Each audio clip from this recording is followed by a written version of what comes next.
नमस्कार, मैं सिद्धांत और स्वागत है आपका न्यूज अपडेट में। तो रुक करेंगे बड़ी खबर का, जो कि लखनऊ से निकलकर सामने आ रही है। राजधानी लखनऊ से आपको इस वक्त की बड़ी खबर बता दें, जहां पर सीएम योगी आदित्यनाथ का महाराष्ट्र दौरा। तो ये बड़ी खबर आपको बता रहे हैं, सीएम योगी आदित्यनाथ का महाराष्ट्र दौरा है। चुनावी जनसभाओं को संबोधित करेंगे सीएम योगी। तो ये बड़ी खबर आपको बता रहे हैं। तो चुनावी जनसभाएं यहां पर आयोजित होंगी। वर्धा लोकसभा में जनसभा करेंगे सीएम योगी आदित्यनाथ। तो ये बड़ी खबर आपको बता रहे हैं, महाराष्ट्र की वर्धा लोकसभा में जनसभा करेंगे सीएम योगी आदित्यनाथ। शाम 4:30 बजे भंडारा में भी वे जनसभा करेंगे। तो ये बड़ी खबर आपको बता रहे हैं। इस खबर पर ज्यादा जानकारी के लिए हमारे साथ ब्यूरो हेड दानिश वारसी जुड़ चुके हैं। जी दानिश जी, महाराष्ट्र में मुख्यमंत्री का दौरा है, किस तरह से देखते हैं, क्या प्रभाव होगा महाराष्ट्र में? देखिए, उत्तर प्रदेश के मुख्यमंत्री योगी आदित्यनाथ जो कि एक फायर ब्रांड नेता है, और जिस तरीके से उत्तर प्रदेश से महाराष्ट्र का सीधे आगमन मुख्यमंत्री का हुआ है, इससे ये बात पता चल रही है कि उत्तर प्रदेश में जो क्रेज है उनका, वो महाराष्ट्र में भी उनका छाया हुआ है और महाराष्ट्र में वो आगे पहुंचेंगे। तो 2:30 बजे वो वर्धा में कुछ संबोधन करेंगे। इसके बाद 4:30 बजे भंडारा जिले में भी भंडारे का आयोजन करेंगे। इसके साथ साथ 6 बजे वो नागपुर भी जाएंगे। तो ये कह सकता हूँ कि महाराष्ट्र में आज मुख्यमंत्री का पूरा दौरा रहेगा। महाराष्ट्र के अंदर जिस तरीके से मुख्यमंत्री योगी आदित्यनाथ का आगमन हो रहा है, मुझे लगता है कि उत्तर प्रदेश के साथ साथ महाराष्ट्र में भी शायद उनको जरूरत पड़ रही है मुख्यमंत्री योगी आदित्यनाथ की। फायर ब्रांड नेता हिंदू ब्रांड के, तो लोकसभा चुनाव के तहत मुझे लगता है उनका जाने से कोई फायदा होगा, और उनके फायदे के साथ ये पता चलेगा कि लोकसभा के चुनाव में जो प्रत्याशी हैं बीजेपी के, वो कहीं ना कहीं मुख्यमंत्री के आने से बेनिफिट में रहेंगे। और मुझे लगता है कि भारी मतों से उनकी जीत तय हो सकती है, और इसका इफेक्ट बहुत अच्छा पड़ेगा। स्टार प्रचारकों की सूची में पहले योगी आदित्यनाथ मौजूद है। जी धन्यवाद, तमाम जानकारी के लिए आपका शुक्रिया दानिश जी। ये बड़ी खबर आपको महाराष्ट्र से बता रहे हैं, जहां पर सीएम योगी आदित्यनाथ महाराष्ट्र दौरे पर हैं और वह वहां पर कई जनसभाओं को संबोधित भी करेंगे। तो ये बड़ी खबर आपको हम बता रहे हैं लखनऊ से, जहां पर सीएम योगी आदित्यनाथ का महाराष्ट्र दौरा है। दौरे में सीएम योगी आदित्यनाथ कई जनसभाओं को संबोधित करेंगे, कई लोकसभा क्षेत्रों में जनसभाओं को संबोधित करेंगे।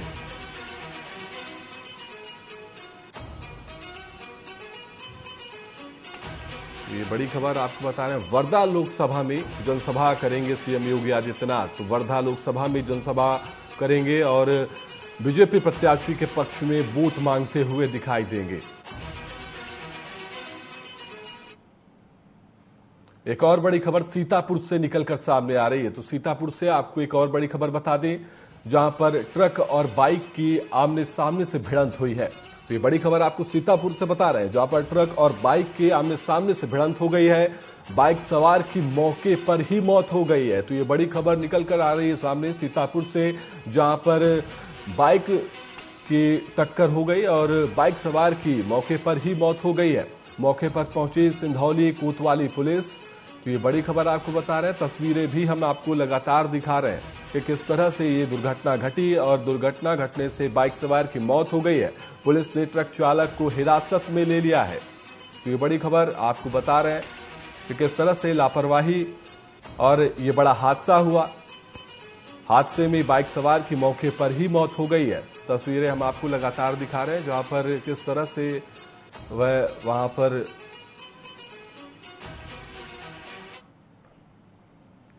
एक और बड़ी खबर सिद्धार्थ नगर से आ रही है। सिद्धार्थ नगर से एक और बड़ी खबर आपको बता दें, जहां पर 22 साल की युवती का फंदे से लटकता मिला शव।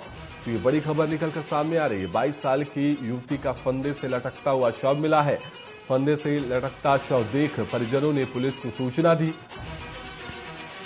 तो 22 साल की युवती ने आत्महत्या कर ली या कुछ और मामला है, अभी तक ये सामने नहीं आया है। वहीं पुलिस शव को कब्जे में लेकर आगे की कार्रवाई में जुट गई है। तो ये तस्वीरें भी हम आपको दिखा रहे हैं। पूरा मामला जो है मुहाना थाना क्षेत्र के सिकरी बाजार का ये पूरा मामला बताया जा रहा है।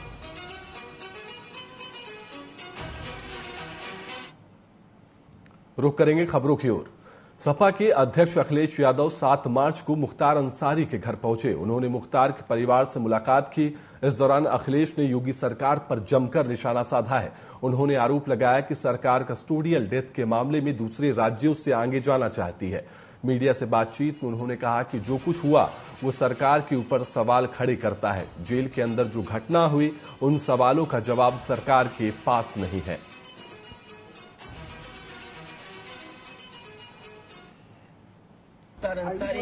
नाम लिया, उनके दादा उनके नाना का योगदान क्या देश की आजादी में नहीं रहा?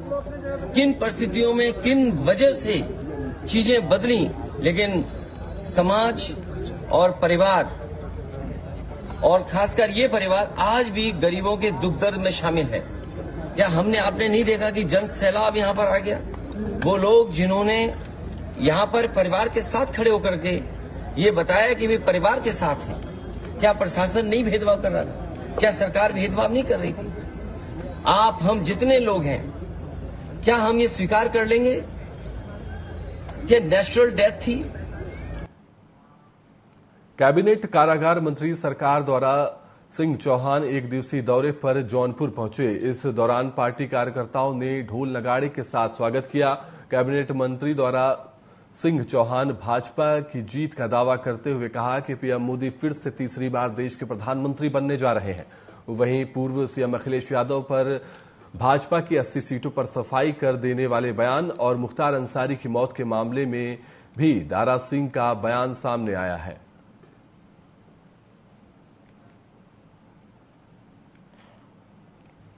झांसी में पुलिस और बाइक सवार 3 बदमाशों के बीच मुठभेड़ हुई, जिसमें दोनों के बीच कई राउंड फायरिंग हुई। इस दौरान पैर में गोली लगने से 2 बदमाश घायल हो गए, जबकि तीसरे बदमाश को पुलिस ने भागकर पकड़ लिया।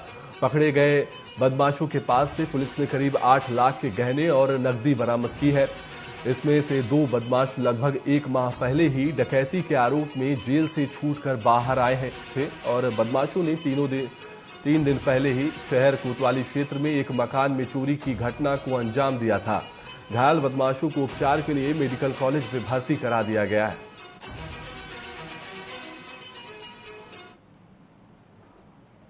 थाना क्षेत्र कोतवाली में 3/4 की रात्रि में मनीष वर्मा के घर में चोरी हुई थी, जिसको वर्कआउट करने के लिए वरिष्ठ पुलिस अधीक्षक महोदय के द्वारा टीमें गठित की गई थी और स्वाट टीम भी लगाई गई थी।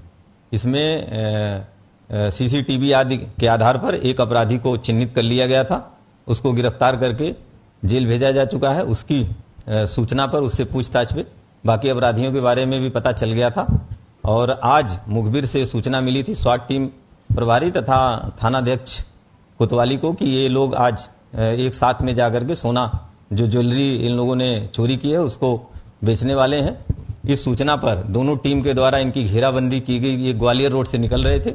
इस बीच जब अपने को घिरता हुआ देख करके ये पंचौटी कॉलोनी की जंगल की तरफ भागे। इसी बीच इन लोगों ने जान मारने की नीयत से टीम पर फायर किया। काउंटर अटैक में इसमें 2 अपराधियों के पैर में गोली लगी है। लखनऊ में सुशांत गोल्ड सिटी पुलिस ने बाइक चोर बैंक का खुलासा किया है। गोसाईगंज एसीपी के नेतृत्व में पुलिस ने बदमाशों को पकड़ लिया है। पुलिस के मुताबिक पकड़े गए चोर नशे के आदी हैं और पहले भी कई चोरी के मामले में शामिल रह चुके हैं। बाइक चोर इससे पहले भी जेल जा चुके हैं। पुलिस ने 5 भाई के चोरी की बरामद की है और वहीं Sujan gold city police gang और सदस्यों के बारे में भी जानकारी जुटाकर जांच कर रही है। ये थाना सुशांत गोल्ड सिटी की पुलिस द्वारा इंस्पेक्टर और चौकी इंचार्ज के नेतृत्व में रेगुलर चेकिंग कराई जाती है। उसी चेकिंग के दौरान संदिग्ध व्यक्तियों की चेकिंग में थाना सुशांत गोल्ड सिटी के द्वारा 2 अभियुक्तों को हिरासत में लिया गया था। इनके नाम राजन सिंह और अभिषेक सिंह हैं। ये ग्राम खेवली के रहने वाले हैं, थाना सुशांत गोल्ड सिटी के। इनसे जब पूछताछ करी तो इनके द्वारा बताया गया कि इन्होंने थाना क्षेत्र से 2 मोटरसाइकिल चुराई थी। इसके अलावा जब इनसे अग्रिम और पूछताछ करी गई तो इनके द्वारा बताया गया कि इन्होंने 2 मोटरसाइकिल थाना पीजीआई क्षेत्र से भी चुराई है। तो कुल मिलाकर इनके पास से हमें 4 मोटरसाइकिल बरामद करी। सुल्तानपुर में भाजपा युवा मोर्चा जिला अध्यक्ष के भाई की सरेआम गोली मारकर हत्या कर दी गई। गोली लगने से एक युवक घायल हो गया है, जिसे लखनऊ रेफर किया गया है। इस घटना को बाइक सवार बदमाशों ने अंजाम देकर वहां से फरार हो गए। मिली जानकारी के मुताबिक डॉक्टर घनश्याम तिवारी हत्याकांड मामले में मृतक आरोपी था, जो कि हाल ही में जेल से जमानत पर बाहर आया था।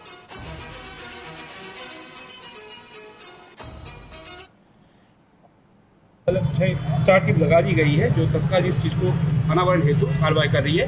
इसमें सख्त से सख्त कार्रवाई होगी और जल्द से जल्द खुलासा होगा। सर, गोलीकांड के पीछे की वजह क्या सामने आई है? वजह अभी तक जो प्रिलिमिनरी इंक्वायरी है उसमें यही समझ में आया कि कुछ लोग एक साथ बैठ के पार्टी कर रहे थे, उसी में गोली चली है। इनके बीच में कुछ बिजनेस को लेके उसमें घटना हुई है। बाकी पुलिस जल्द से जल्द जो है हत्यारों को पकड़ के सख्त सख्त कार्रवाई करेगी। धन्यवाद। बलरामपुर के भौरही में 2 लोगों के ऊपर तेंदुए ने अचानक हमला कर दिया। शोर मचाने पर तेंदुआ भागकर झाड़ियों में छिपा और सूचना मिलते ही वन विभाग की टीम मौके पर पहुंची, लेकिन तेंदुआ कहीं नहीं दिखा। बता दें कि ललिया थाना क्षेत्र के अंतर्गत आसपास गांवों में तेंदुआ दिखने का सिलसिला जारी है। ग्रामीणों का कहना है कि लगातार तेंदुए को देखने से क्षेत्र के सभी किसान सूरज ढलने से ही पहले अपने खेतों की रखवाली करना बंद कर दिए हैं। मौजूद है ललिया थाना के अंतर्गत ग्राम पंचायत घुसैलिया में। यहाँ पर एक हफ्ते के अंदर तेंदुआ 2 बार हमला कर चुका है। आइए हम ग्रामीणों से जानकारी लेते हैं कि तेंदुआ कहाँ रहता है, आप लोगों ने देखा या नहीं देखा। वन विभाग की टीम आई, क्या कार्रवाई की। ये पीड़ित व्यक्ति हैं, इनको आज शाम को तेंदुआ इनके ऊपर हमला किया है। आइए हम इनसे जानकारी लेते हैं। भाई साहब, नाम क्या है आपका? भूरे यादव। भूरे यादव जी, किस प्रकार कैसे आपको तेंदुआ हमला किया, कहाँ गए थे आप? हम गए थे रिश्तेदारी में, जो वहां से आ रहे थे नाला में था और हमारे ऊपर वार किया और झटका लगा, हमारे पास नाखून भी लग गया है। हाँ, तो उधर गया। अब उधर से हम नहीं देखा किधर गया, लेकिन गांव वाले सब चहेतुन अब कहाँ गया कौन पता है, लेकिन है यही क्षेत्र में। तेंदुआ आपने कभी देखा है? हाँ, देखा। काल ही देखा गया, 500 देखा गया साहब। और काल खेदा गया तो तेरे गांव का आदमी, हमारे गांव का आदमी सब खेदा गया है। और भाग कर पता नहीं कौन नहीं गवा। तो क्या चाहते हैं आप? और का पकड़वा साहब, और क्या चाह जाते हैं? आपका क्या नाम है साहब? कौन कुमार। कौन कुमार जी, ये बताएं, आपके क्षेत्र में 2 बार तेंदुआ 2 लोगों के ऊपर हमला किया, क्या तेंदुआ आपने कभी देखा? हाँ जी, देखा तो है। जो है आदमी को जो है खेदा, तो सब रात को गए थे 9 बजे। 9 बजे गए थे? हाँ। कोई सरकार मतलब वन विभाग की टीम आई थी यहाँ पर? वन विभाग की आई थी, पर वो कुछ रात में क्या किए, कुछ भी नहीं। क्या चाहते हैं? छोड़ो, हम लोग चाहते हैं कि उनको पकड़ ले जाए। क्या चाहते? देखिए, इस भुसैलिया ग्राम पंचायत के अंतर्गत एक हफ्ते के अंदर 2 लोगों को तेंदुआ जो है अपना शिकार बनाना चाहा है, लेकिन वो शिकार बनाने में नाकाम रहा। यहाँ पर वन टीम आती है, मौके पर देख करके चली जाती है। यदि वन विभाग के टीम के द्वारा यदि कोई तेंदुआ को पकड़ने का उपाय नहीं किया गया, व्यवस्था नहीं किया गया, तो आए दिन बड़ी दुर्घटना घट सकती है। टीवी 24 के लिए बलरामपुर से विजयपाल सिंह। नोएडा में वाटर पार्क में स्लाइडिंग के दौरान युवक की मौत का मामला सामने आया है। रविवार शाम सेक्टर 39 थाना इलाके में बने जीआईपी मॉल के वाटर पार्क में स्लाइडिंग के दौरान एक युवक की मौत हो गई, जिसके बाद परिजनों और मृतक के दोस्तों ने वाटर पार्क प्रशासन पर गंभीर आरोप लगाए हैं। वहीं पुलिस का कहना है कि सांस लेने में दिक्कत होने के बाद युवक की मौत हुई है। फिलहाल पुलिस ने शव को पोस्टमार्टम के लिए भेज दिया है और जांच शुरू कर दी है। एक धनंजय माहेश्वरी नाम के युवक हैं, जिसकी उम्र करीब 25 साल है। वो अपने 4 मित्रों के साथ में कुल 5 लोग आज यहाँ वीआईपी वाटर पार्क पे आए थे, और जहाँ पर इनके द्वारा एक स्लाइडिंग स्टार्ट की गई। उसमें 4 युवकों के द्वारा एक साथ स्लाइडिंग की गई। स्लाइडिंग करने के पश्चात जब ये नीचे आए तो उसमें से धनंजय को थोड़ी सी तकलीफ महसूस हुई और इनके द्वारा बैठकर थोड़ी देर आराम किया गया। और उसमें से 2 इनके जो साथी थे वो और स्लाइडिंग में चले गए। 2 इनके साथी रहे। आराम न मिलने पर इनको एम्बुलेंस से अस्पताल ले जाया गया, कैलाश हॉस्पिटल, जहां पर डॉक्टरों के द्वारा इनको मृत घोषित कर दिया गया। परिजन यहीं पर मौजूद हैं। हम लोग पंचायत कामा की और पोस्टमार्टम की कार्यवाही कर रहे हैं। इसके मृत्यु का कारण झांसी में लोकसभा चुनाव के मद्देनजर जगह जगह चेकिंग अभियान चलाया जा रहा है। इसी कड़ी में झांसी की नवाबाद थाना प्रभारी को बड़ी सफलता हाथ लगी है। पुलिस ने चेकिंग के दौरान एक व्यापारी से लगभग 1 करोड़ की नकदी और जेवरात बरामद किए हैं, जिसके बाद पुलिस मामले की जांच में जुट गई है और सूचना इनकम टैक्स विभाग के अधिकारियों को दे दी है। मौके पर पहुंची टीम आगे की कार्रवाई में जुट गई है। लोकसभा सामान्य निर्वाचन 2024 को शांतिपूर्ण, सकुशल और निष्पक्ष ढंग से कराए जाने हेतु वरिष्ठ पुलिस अधीक्षक महोदय द्वारा लगातार चेकिंग कराई जा रही है। इसी चेकिंग के क्रम में आज थानाध्यक्ष नवाबाद तथा एफएसटी टीम अशोक तिराहे पर चेकिंग कर रही थी। समय लगभग 7:30 बजे और लगातार जो भी लोग उधर से गुजर रहे थे उनके बैग आदि चेक किए जा रहे थे। इसी दौरान वहां से शांति करार जो करोल बाग दिल्ली के रहने वाले हैं वो गुजरे। उनको उनके बैग को जब चेक किया गया तो उसमें कैश और ज्वेलरी बरामद हुई है जो सीज किया गया है। कैश 70,56,400 रुपए है और ज्वेलरी 436.51 ग्राम है जिसकी कीमत लगभग 28 लाख रुपए है। तो दोनों मिलाकर के लगभग 1 करोड़ का सीजर हुआ है। अग्रिम वैधानिक कार्रवाई की जा रही है। रुकेंगे छोटे से ब्रेक के लिए, जल्द लौटते हैं।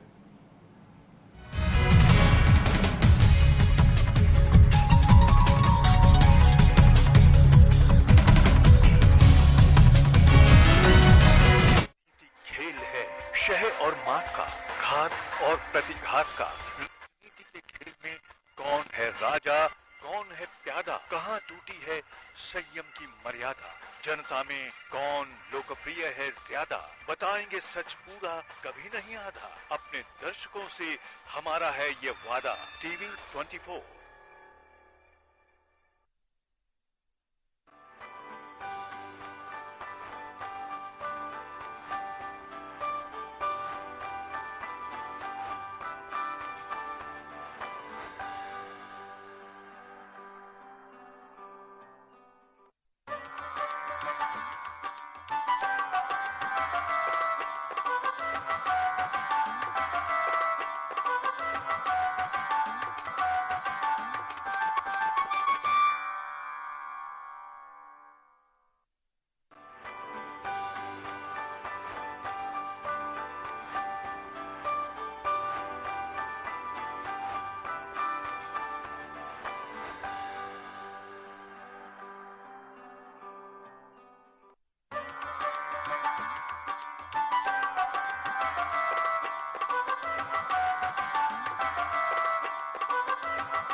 से दरकार है।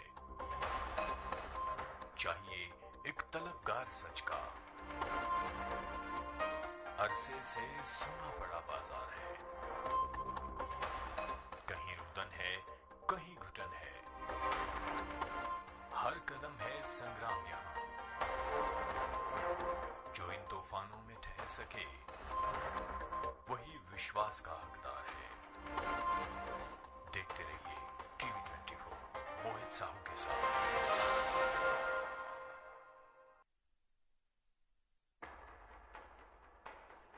देश के धुरंधरों से बेबाक बातचीत, आपके सवालों का हम मांगेंगे जवाब। तीखे सवालों की जानिए हकीकत। सवाल सियासत के, सवाल समाज के, सवाल मुद्दों के।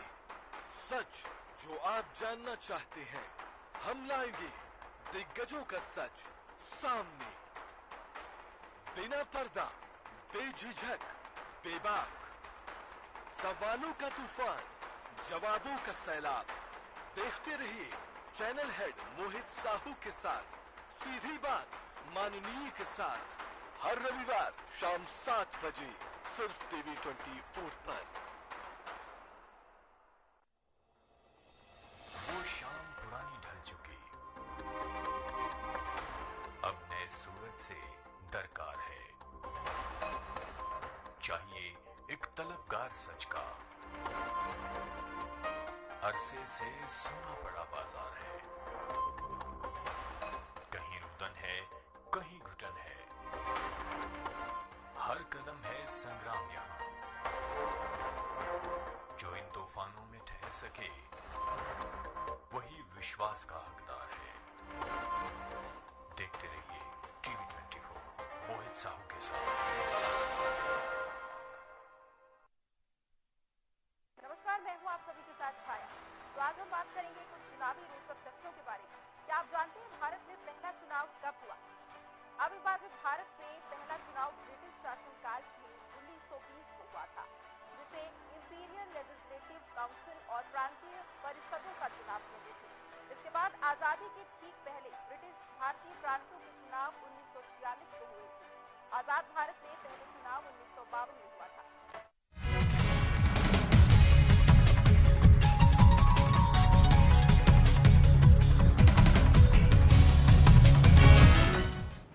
ब्रेक के बाद आपका स्वागत है। बढ़ते हैं खबरों की ओर।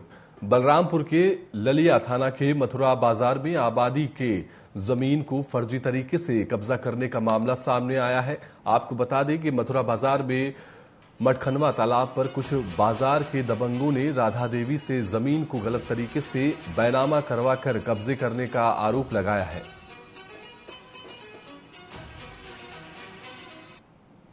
हम जनपद बलरामपुर के मथुरा बाजार में खड़े हुए हैं। यहाँ पर कुछ ऐसी जानकारी ये मिला है कि कुछ लोग जमीन पर अवैध तरीके से, फर्जी तरीके से बैनामा करवाकर दबंगई करके जमीन को कब्जा कर रहे हैं। उस स्थान पर जहाँ पर पुराने बहुत पहले से लोग शादी विवाह के समय मेरछुआ और तेल पूजन करने आती थी, जबकि सूत्रों से यह भी जानकारी मिला है कि यहाँ पर होलिका को मतलब जलाया जाता था। ऐसे में आप जमीन देख सकते हैं, सरकारी जमीन है, ग्राम पंचायत की जमीन है। इसी बाजार के कुछ दबंगों के द्वारा इस जमीन को फर्जी तरीके से बैनामा करवा करके और उस पर कब्जा किया जाता है।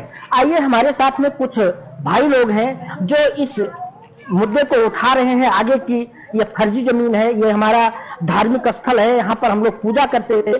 उससे लेकर हम इनसे जानकारी ये लेंगे कि किस प्रकार का जमीन था और क्या मामला है। दादाजी, क्या नाम है आपका? राधे श्याम गुप्ता। राधे श्याम गुप्ता जी, ये बताएं क्या है मामला? इसमें मामला ये है सर कि सैकड़ों वर्ष से एक देव पूजन होता रहा, वो पूजा होत रहा, उसके बाद होलिका दहन होता रहा और उस ग्राम समाज जमीन पर होता रहा। किसी का नंबर नहीं है और दबंगई के से बैनामा गलत रूप से ले लिया और उसके बाद अब वो कहा छकावे के लिए कब्जा करे लागे, तो हम लोग उसको रोकथाम किए। देखिए, यहाँ पर ये जानकारी ये मिला कि ये जो जमीन है ये बहुत दिनों से जो है आबादी था, पुरानी आबादी है। यहाँ पर हम सभी ग्रामीण जो है हिंदू धर्म के लोग जो है यहाँ विवाह के समय तेल पूजन, मेरछुआ व होलिका दहन भी इसी स्थान पर होता था। ये जमीन पुरानी आबादी है। इस पर यहाँ के कुछ दबंगों के द्वारा इस जमीन को कब्जा किया जा रहा है। इस मामले को इन्होंने उच्च अधिकारियों से गुहार लगाई है कि हम लोगों को इस जमीन पर न्याय दिलाया जाए। बलरामपुर से विजयपाल। रविवार को कैबिनेट मंत्री स्वतंत्र देव सिंह बूथ सम्मेलन में बागपत पहुंचे, जहां कार्यकर्ताओं से उन्होंने मुलाकात की। कार्यकर्ताओं को संबोधित करते हुए कहा कि चुनाव में प्रत्येक कार्यकर्ता घर घर जाकर लोगों को जागरूक करे, लेकिन मोदी सरकार के आने के बाद एक भी बम नहीं फटा। उत्तर प्रदेश में कानून का राज है। स्वतंत्र देव सिंह ने कहा कि अब देश में कानून का राज है, महिलाएं, बहन, बेटियां सुरक्षित हैं। जिस लाल चौक पर वंदे मातरम की जय बोलने पर गोलियां चलती थी, वहां आज देश और दुनिया भर के लोग भय मुक्त होकर घूमने पहुंचते हैं। हमारे 40 साल के राजनीतिक जीवन में किसी ने आरोप लगाया, मैडम किस शब्द कहां से शब्द निकाला। पूरा विपक्ष एकजुट हुआ। उसने कहा अगर सांप्रदायिक सुषमा जी उत्तर देना खड़ा हुई, क्योंकि मैं आप सबसे सदन से पूछ रहा हूं और पूरा देश आप देख रहा है, पूरा देश आप देख रहा है कि भारत माता की जय बोलना सांप्रदायिक है, वंदे मातरम की जय बोलना सांप्रदायिक है, 370 धारा हटाना सांप्रदायिक है। भोजपुर अभिनेता और सांसद रवि किशन फतेहपुर सीकरी लोकसभा क्षेत्र में आयोजित सोशल मीडिया वॉलंटियर सम्मेलन में पहुंचे, जहां रवि किशन ने फतेहपुर सीकरी लोकसभा प्रत्याशी सांसद राजकुमार चाहर के समर्थन में सोशल मीडिया को मजबूत करने के टिप्स दिए और तीसरी बार मोदी को प्रधानमंत्री बनाने का दावा किया। उन्होंने कहा कि हर जाति चाहे हिंदू हो चाहे मुस्लिम हो, सभी चुनाव में निकल कर बाहर आ रहे हैं। रवि किशन सांसद ने गठबंधन को आड़े हाथों लेते हुए कहा कि भ्रष्टाचारियों की इस बार जमानत जब्त होगी। रवि किशन ने कहा कि तीसरी बार मोदी को प्रधानमंत्री बनाने के बाद देश की अर्थव्यवस्था 3 नंबर पर होगी।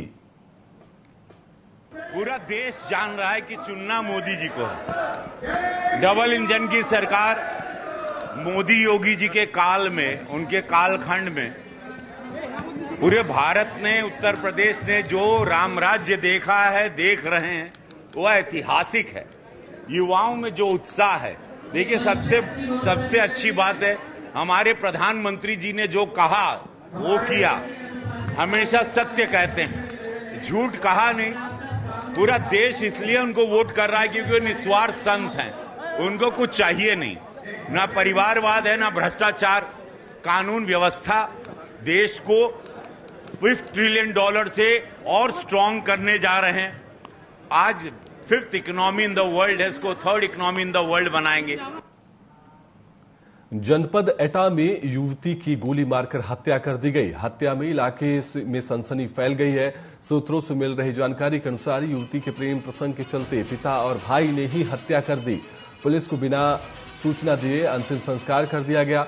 वहीं मौके पर पहुंचे एटा एसएसपी राजेश कुमार सिंह, अपर पुलिस अधीक्षक धनंजय सिंह कुशवाहा ने चलते चीता से युवती का शव बाहर निकलवाकर पीएम पोस्टमार्टम के लिए भेज दिया। वहीं थाना प्रभारी नया गांव ने परिजनों के खिलाफ एफआईआर दर्ज कर धड़ पकड़ शुरू कर दी है। युवती जिसको गोली लगी है ग्राम गाही की, उसको सीएससी अलीगंज लाया गया है और इस सूचना पर पुलिस तत्काल अलीगंज सीएससी पहुंची तो पता चला परिजन उसको लेकर वापस घर चले गए हैं और पुनः गांव में वापस पुलिस के पहुंचने तक उनके द्वारा अंतिम संस्कार उसका कर दिया गया। मौके पर पुलिस द्वारा बचे हुए अवशेषों को रिकवर किया गया है, पोस्टमार्टम के लिए भेजा गया है तथा परिजन अपना घर छोड़कर भगे हुए हैं। उनकी पुलिस द्वारा न्यूज अपडेट में फिलहाल के लिए इतना ही। आप देखते रहिए TV24। नमस्कार।